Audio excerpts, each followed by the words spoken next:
Success! Yan marahil ang sigaw ng mga di umano'y miyembro ng salisigang sa isang mall sa Gapan, Nueva Ecija. Nais sa katuparan kasi nila ang pagnanakaw ng isang mamahaling cellphone mula sa isang bilihan.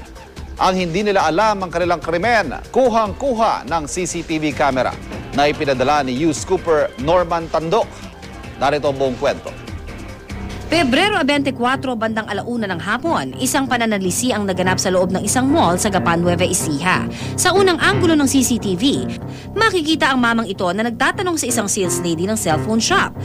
Habang may kinakausap sa kanyang cellphone, inutusan niya ang sales lady na kunin ang isang mamahaling cellphone para tingnan.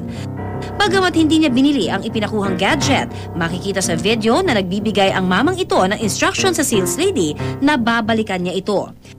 Sa pangalawang anggulo ng CCTV, makikita na may tatawag na customer sa sales lady upang magtanong.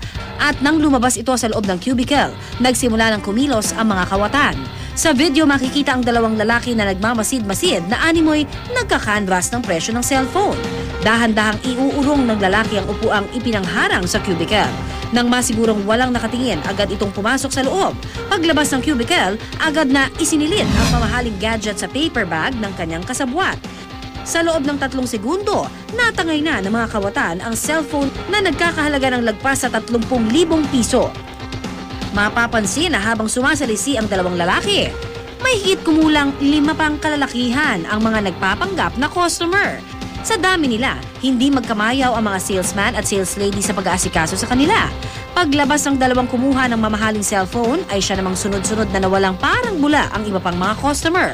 Pagbalik ng 3 ahente ng shop sa cubicle, doon lang nila nalaman na nawala na ang mamahaling gadget. Kaya payo po ng mga otoridad sa mga negosyante, gayon din sa mga tindero at tindera, maging alerto sa lahat ng oras. Siguraduhing may nagbabantay sa mga paninda at huwag magpapadala sa dami at gulong hatid ng mga customer. Dahil oras na kayo ay malingat, maaring tangay na rin ng mga ito ang inyong ibinibenta. Kayo rin po pwede rin magpadala ng mga video o litrato ng mahalagang balita. Log on lang sa www.uscoop.tv at sundin ang instructions. At para naman magpadala ng text o MMS, i-text ang Scoop Space, message space, ang inyong pangalan at address at ipadala sa 4627. Pwede rin kayo magpadala sa pamagitan ng Twitter at Facebook. At paalala lang po sa ating mga Youth Scooper, yun lamang mga video at litratong pagmay-ari ninyo mismo ang ipadala sa amin.